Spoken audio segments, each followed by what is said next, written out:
Hey guys, welcome to an interesting video on Wild Rift. So today we're back with a Samira supplementary guide. Now, this is basically the top build of Samira, and a lot of the top Samira players actually go for this build. Now, I personally don't quite like this build because I think that going for Bloodthirster as like a first item is a lot better on Samira. And Samira, in this build, Samira doesn't even have Bloodthirster. Like, whether it's first item or not, like, it's not even like a second or third item. It's just not even in the build. So, I don't quite like it. I like to have Bloodthirster because I feel like that healing when you're in the ulti is very important.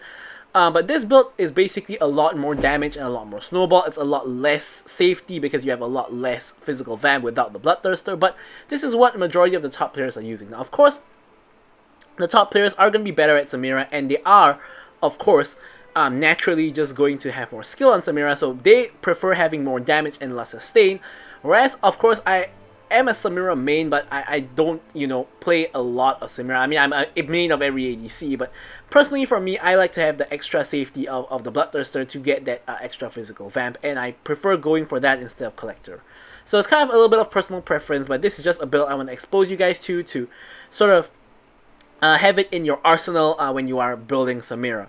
So let's start off the explanation. First up, we're going to start off with the Gluttonous Greaves, which is going to give us, of course, the Omnivamp together with the attack damage. And then your first item is going to be Collector. Now, Collector gives you a very strong one-item spike. It gives you a decent amount of AD as well as giving you 10 armor penetration. You also get the passive, which of course executes enemies below 5% health, which on Samira is actually relatively helpful simply because of the fact that her ulti launches a lot of small bullets, and with those you can easily proc the Collector. So this actually is very helpful to secure kills. And then you get into Shield Bow. Shield Bow also gives you a decent amount of stats like your AD, attack speed, and a little bit of vamp.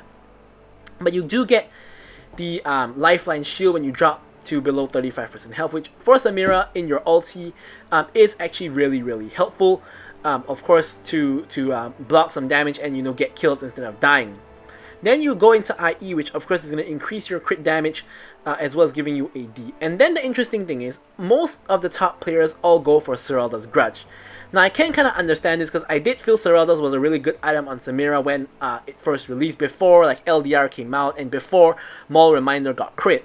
So what this gives you obviously is a little bit of stats like your AD as well as your ability haste. Obviously you have the armor pen, but you have the Icy passive, and what this helps you with is when you ult, the enemies are basically gonna get trapped inside unless they dash or flash out, because with the slow from the Icy passive, they can't just walk out of the ulti. So basically this forces them to blow a mobility spell or eat your entire ult and probably die. So there is an alternative, which is of course to go for your Maul Reminder if the enemy team has a lot of healing, which in the match I was playing was the case. So I actually went Maul Reminder instead of Seralda's Grudge, but I can see why people are going for Seralda's Grudge. And pretty much all of them take GA as the last item. Obviously, as Samira, really easy to die, so getting the revive on GA is really helpful. So for the runes, you go for Conqueror, because when you get your combo up to ulti, your Conqueror is going to be ready. And here you actually have a choice. Now, most of the top players actually still go for Brutal, despite the fact that Samira does not auto-attack a lot, simply because the alternatives of Gathering Storm is not that good. Triumph is okay because you do reset and you do kill people, but most people still go for the Brutal, so that's what I'm going for as well. Giant Slayer here because it does deal the most damage in this slot. However, on Samira specifically, Last Stand is an option as well because you do get low a lot of the time, and this is also going to give you a very decent amount of damage. So this is also an option. Some of the top players do go for that. And here you want to go for Bloodline because Bloodline gives you healing, and you don't really benefit so much from attack speed, so the healing here is really helpful. And then finally, we're going to go for the Sudden Impact. Sudden Impact gives you the extra lethality when you pop your E, which is going to help you to burst people down, especially in the early game. And for the spells, you go for Flash, of course, and a lot of the top players like to go for Barrier, because Barrier, of course, you can pop it when you're in the ulti, you can pop it whenever you want, and it's going to block damage for you and hopefully let you survive. Of course, Exhaust is still a very good option that a lot of the top players go for as well. Pretty much a 50-50 split between Barrier and Exhaust. But I went for Exhaust in this game just because I went for Barrier in this game just because normally I go for Exhaust. I wanted to test out the Barrier and see how good it really was. It was decent. But with all that said, let's hop into our gameplay. Alright, so let's hop on into the gameplay. Now, of course, first things first, we're going to talk about who is good to play with Samira. Now, generally, you only want to play Samira with a champion that has CC. So normally this comes in the form of an engager like a Thresh, Leona, Nautilus. However, some enchanters like Morgana here or like something like Nami could work. Now Janna used to be really good with Samira as well, but I found that Janna isn't really good at Samira anymore because the knockup duration is too short for Samira to follow up after Janna's mini rework, so that doesn't really work too well anymore. But aside from that, you don't really want to play with true enchanters like Yuumi or Lulu that don't really have any kind of reliable CC. Because you can see that when someone CCs like this, you can actually go in and like basically just kill people, as you guys can see right here.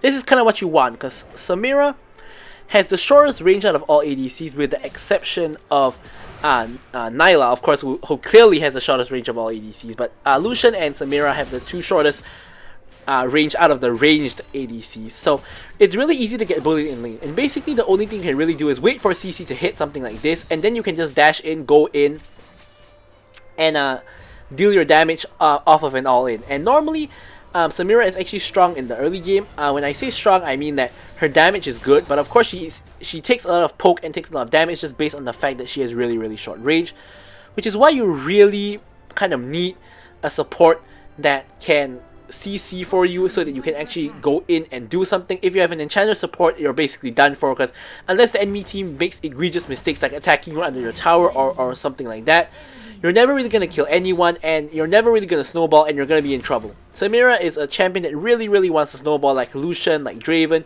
really want to take advantage of your relatively strong early game in terms of damage and start off your snowball right from there. So here you can see that we're kind of trading. Honestly, we're kind of winning the trade surprisingly, despite the fact we have no range. We're just going in all the way. And just, you can see here, they're just bursting down the silver. Like really, honestly, Samira's damage in the early game is really, really strong, especially when you have the sudden impact. The sudden impact gives you so much additional damage in the early game, which is why it's pretty much essential for Samira to go sudden impact nowadays instead of going for something like bone plating. You can see that the moment that Sivir overextended there, I just dashed on top of her hit, popped the W just to block a little bit of damage from her as well, and basically just burst her down pretty much 100 to 0 at this point. And of course, the moment you get your ulti, it's going to get so much worse for the enemy team because you're going to be able to burst them down with your ulti as well. So here, we've shoved the Sivir all the way under the tower. We're just clearing out the minion wave under the tower, trying to see if we can get any additional damage or any additional poke, but doesn't quite look like it's the case. So here I'm just free stacking onto the Braum. I'm actually really, really close to my ulti here in terms of XP. Like I've almost gotten enough to get level 5. I have my full stacks now. I hit level 5 and now I'm going in with the ultimate.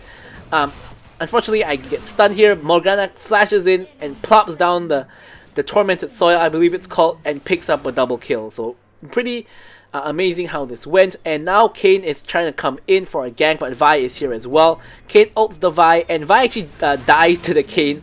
I'm able to actually clean up the Kayn. So now I'm 3-0-2 at this point. Really, really fed. Of course, Morgana did get the 2 kills there, which is absolutely fine because we already have quite a bit of kills. So we do want to kind of get goal into our other teammates as well. Of course, Morgana is kind of a pseudo carry. Like she doesn't really build support. Morgana does build like kind of damage. So here, the enemy bot lane is coming in again. Overcommitment goes in onto the Morgana. Sivir is like 1 HP. I try to flash ult the Sivir, but unfortunately, Braum's stun kind of comes in right before that, and it was enough for Sivir to finish the kill onto me. So unfortunately, we do give Sivir like the shutdown, which is not very ideal, but couldn't really avoid it in this case. I think that if we just let Morgana die and we don't do anything about it, I think it'll probably have it would have been better in hindsight, but we didn't want to leave the Sivir unpunished because we did have the the ulti and we could just go in on her, which I thought we would kill her, but turns out we did not. So yeah, that didn't work out. But yeah, Samira, as a Samira, you can expect to die a lot, even in matches that you're very fed. Majority of the time, just simply based on the fact that you're in the middle of the entire enemy team, majority of the time you're still gonna die, one way or the other. Samira is that kind of champion that's not like if you're a fat Jinx, you'll just never die because you're just doing damage from range the whole game. She's the kind of champion that you have really short range and you have to be in the middle of the entire enemy team to ult them. So she's the kind of champion that you're basically almost guaranteed to die like every match. I say almost because obviously there are those kind of dream matches where you get so fed and you just one-shot everybody and you don't actually die. But even in those matches, a lot of times you're very close to actually dying. So there is, of course, that. So here, again, we're just kind of clearing out the minion wave. Some free poke onto the Braum.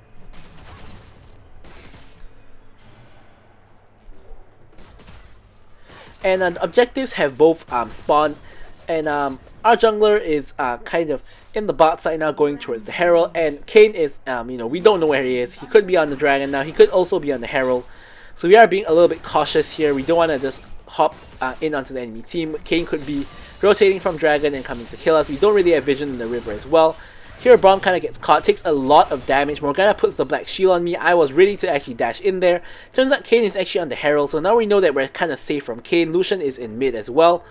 So it's kind of an isolated 2v2 here. Braum ults the Morgana. Morgana actually goes really low. I get exhausted twice, but I am still able to finish off the kills. Morgana picks up one, whereas I get the other. And Morgana actually survives, which is pretty huge. Now here, I decided to greed for a little bit of plates because I'm still like full health basically, and I can basically get one plate before I am forced to back. Now here I'm going to quickly reset now, leaving the wave in a neutral state. In this state, the minions will just kill each other equally, so we don't really lose or gain any kind of golden XP compared to the enemies. So here I'm going to quickly pick up our collector as we mentioned in the loadout, and also we have our Noon Quiver building towards our shield bow. And here I'm rotating mid because Lucian is super duper overextended. I was trying to make a play there with the Vi, but Vi was not really interested. Instead, Morgana is now the one in trouble. She's at 1 HP, flashes over the wall. I'm covering for her behind, and I'm trying to combo onto the Braum. She dies unfortunately, but we're going to go for the Sivir instead. We get to the S rank, kill the Sivir, and then kill the Braum as well, using the Collector to secure the kills. So we do trade Morgana's life for 2 more kills, which is kind of worth it in the grand scheme of things. Kayn puts the Herald down, which is definitely going to secure our tower. We're trying to focus the Dragon. At the same time, we're trying to get rid of Kayn, which we actually do without even using our ultimate. So we get rid of Kayn. Our team gets the Dragon. And here I realize there's no point in trying to stop the Rift Herald because it's going to die after this charge onto the tier 2 tower. Anyway, I'm not going to reach it in time. So instead, we push out the minion wave and we go for the tower plates instead. And let the Herald do its charge. We can't really stop it anyway. So no point just running all the way back there when we couldn't actually stop the Herald. Now the 2v2 is back on, and despite the fact that we're kind of hard winning against the Sivir and Braum, the fact that we actually got our tower destroyed by the Herald means that we're actually at a pretty risky position because we don't have a tower to fall back on, which means that if like Kayn ganks or something like that, we're probably gonna have to just stand and fight and maybe trade kills, and probably we're gonna end up dying. So that's not the best case scenario in the world. Here there's a control ward, so I'm gonna remove that. Running back into the lane, Morgana goes in with the ulti. Kayn comes unfortunately, so as I mentioned, we're gonna have to try to trade. We can't really do very much else. We try to trade onto the Braum as well, but Braum unfortunately lives on 1 HP. Collector didn't really come in clutch there. So yeah, the moment Kayn comes, you're not gonna get out. So the best thing you can do is to try to trade the kill. Unfortunately, we don't quite get the trade. We did get the trade onto Sivir, but not onto Braum, so not really an even trade here. But we are able to actually pick up our shield bow in the base. So first 2 items completed. Pretty major power spike with the additional lifeline passive, especially for situations like these. Like if I had shield bow there, I think I killed the Braum. So shield bow definitely is going to come in clutch in some of these lower HP scenarios. So now Kayn is kind of chasing into our jungle. We're trying to get him. Unfortunately, he flashes my combo, which is my EQ combo. If I actually hit him with that, he would have died. Instead, looks like Lucian is the one getting cut out, so we finish off Lucian instead. But I really wanted to kind of kill the Kayn because Kayn is kind of carrying their team at the moment. Yes, like he doesn't have the most gold, but he has the best KD and he's making stuff happen. He's roaming around the map. So here's Sivir's not the one getting caught by Morgana. I'm just gonna go in and basically finish off the kill, popping the W to prevent Braum from getting the passive onto me. Kayn ults me. I'm trying to get to my S rank. I do get there, but unfortunately I die a little bit too quickly before I'm really able to channel the ult properly, and I do end up going down. So now my Vex and my Vi are now just fighting 2v2 against the Braum and the Vladimir, and yeah, it's kind of a long one because no one really does insane amounts of damage here. Vex and Vi and Vladimir all don't really do a lot of damage. Braum barely does any damage at all, but eventually Eventually, looks like the DPS is of Vladimir might be winning out. Yeah, Vladimir barely gets the kill onto the Vi and barely survives while he's at it. Our whole team has respawned, and we're looking to see if we can get a fight in with onto the overextended enemy team. Morgana actually flashes in but dies for her efforts. I'm able to pop the W onto the majority of the culling, but I still end up dying. Malphite ult comes in after I'm already dead to just donate another kill to the enemy team. I'm not sure why he didn't just ult earlier so that I could actually follow up from the ult and get off my own ult, which would have been able to like heal me and maybe even get a couple of kills. So unfortunately, the Malphite ult coming in late means that we're not really going to be able to get anything. Vi tries to defend the tower desperately but is going to the bouncy castle of Perma CC. Morgana tries to save her but doesn't really work out. And now I'm back alive. Death timer is still not too long, 10 minutes into the game. And we're trying to see if we can catch a pick anywhere. We see Kayn and Braum in the jungle. We're seeing if we can try to catch them out. I'm trying to stack up. I get to the S rank, Kayn goes inside me, and I'm able to only focus the Braum. But unfortunately, Braum doesn't take too much damage, so we do end up dying, and Morgana does as well. So you can see out of the blue, Kayn is kind of taking over the match, and we are kind of just dying to him. Kayn is like 11k gold and we're only at like 9k, so we're like 2k gold behind the Kayn. Although we are still 1k gold ahead of the Sivir, but Kayn is really kind of starting to snowball out of control. He's gone for Red Kayn with a like lethality first strike kind of build, and now he has a Black Cleaver as well, and it looks like he's going for Hex Drinker for the tankiness, so he's going for a really good mix of damage and tankiness. So he's going to be a little bit difficult to take down, and while he's doing that, other champions like Vladimir and Sivir are continuing to scale, so our team is going to be in trouble if we don't do anything fast, because Samira doesn't really scale the best, and neither does basically anyone else on our team scale very well compared to the enemy team. So we're kind of on a little bit of a timer here, where we are kind of in a little bit of trouble. So here, objective bounties are up for my team, so we're trying to get this tower to get the objective bounty if we can. Dragon was just taken by the enemy team, so we do know that they're around this area. They don't actually show up to defend top lane though, so we are going to be able to quickly take down the top lane tower and recall to try to defend our inhibitors. So here we get the objective bounty. We're going to quickly go back and see if we can stop the enemy team from having their way with our inhibitors. Only our inhib towers are left, and we don't want to lose those. Braum actually gets caught by the Morgana binding, and also by the Malphite ult. And here I barely miss out on the kill with, on Sivir. I should have flashed a second earlier, because the fact that I flashed late means that the ult didn't hit her for like 1 second, which is not really too good. Trying to find a way in onto the enemy team. Vex goes in with the fear. I'm trying to follow up onto Lucian, which I do, and then Vladimir is the next target together with the Kayn, but everybody just disperses in every direction, and my ult basically hits nobody, and now I'm kind of stuck behind enemy lines. I'm trying my best to trade the kill onto somebody, anybody. I do get the trade onto the Sivir. I actually get the trade onto the Kayn as well, and Vladimir finally finishes me off. So I think that was pretty well played when you consider the fact that I was basically 100% dead anyway. There's no way I could get out, and I got 2 kills before I died, which is honestly a lot better than what I expected. Of course, Shield Bow came in really clutch there as well. And now we have our IE completed. We were going to build Serelda's Grudge, of course, but as I mentioned in this game, there is a lot of healing. We have like Vladimir, who heals a lot. Red Kayn heals a lot as well. And of course, Lucian has a Shield Bow and Omni-Van boots as well, so a decent amount of healing on the enemy team. So I think in this case, the anti-heal from the Maul Reminder is going to be a lot more important, so that's what we're going for in this particular match. And now off of the revive, we're going to try to hit back out, remembering to pop both plants to check for vision in our jungle. There seems to be none.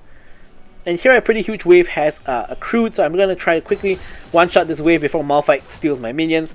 We're able to actually pick up basically all of the minions there, which is pretty nice.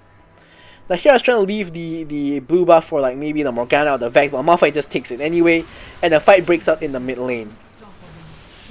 So I'm able to finish off the Vladimir for free. I get exhausted, but I get the double onto the Sivir, and then going onto the Braum. Now I finally managed to finish the Braum, but I eat a culling from Lucian while I'm doing so, and I do end up going down.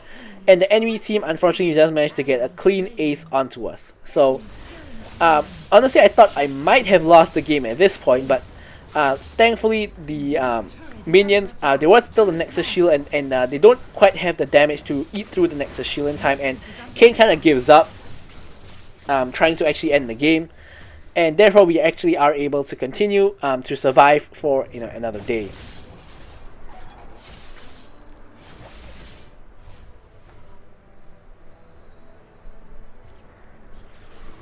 So here, slowly but surely, all of the revives start coming through from all of us.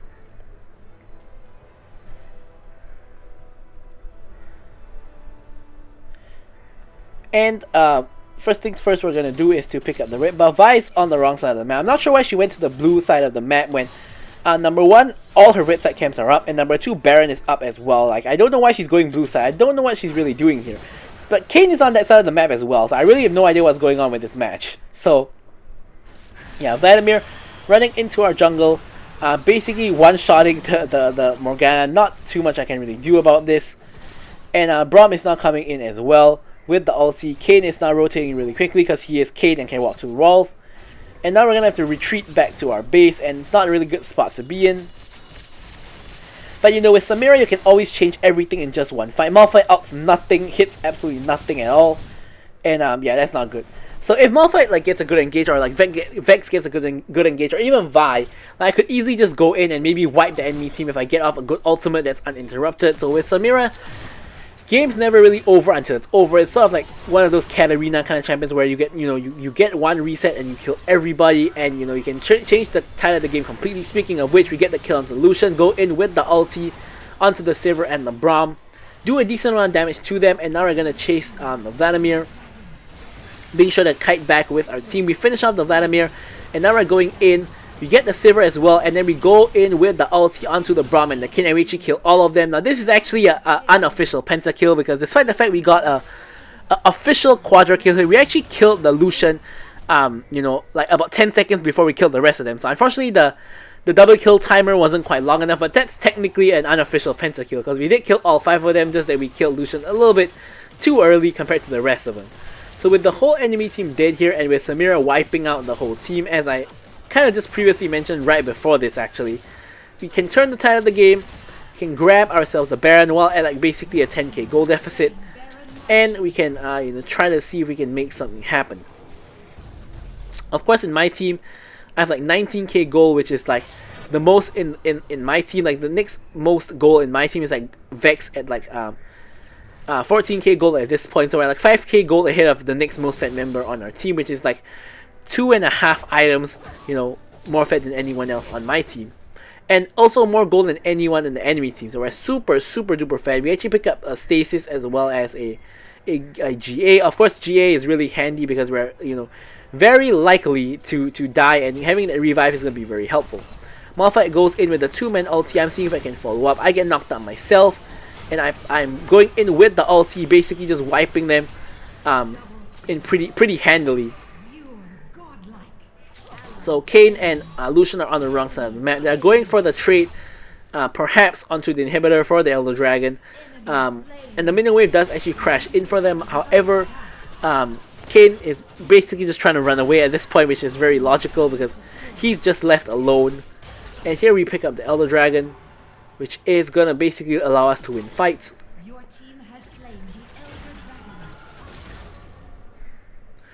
And with the Baron, we can try to push in the mid lane, of course, while Vi is actually pushing the top lane as well. And here we're probably going to be able to secure this mid lane inhibitor without too much of a problem, as you see here. And now we're going to rotate over to help Vi, because honestly there's not a lot to do in the mid lane. With the inhibitor secured, we can't really end the game because death timers are not not long enough. So we're just going to rotate over to try to help the Vi with the push in the top lane. So here we are able to basically one-shot the Vladimir with the help of our Elder Dragon. And here the ult is running out, so I'm just going to use it on the minions. One hit to the tower is going to kill it, like so. Vex is going in with the ulti and the fear. I'm going to dash in, combo onto Lucian. Lucian dies. I'm going to go for the Sivir next. Sivir is dead. And then onto the Braum, who also dies. We get a quick triple kill. Run out of minions though, so we're just going to go over to mid lane. And actually, we're not going to go over to mid lane because the next wave is here. So we're just going push down this top lane tower and use this top lane wave to end the game. So that's pretty much it for the video. Thank you guys so much for watching. I'm gonna leave you guys with the stats as usual, and goodbye. Victory!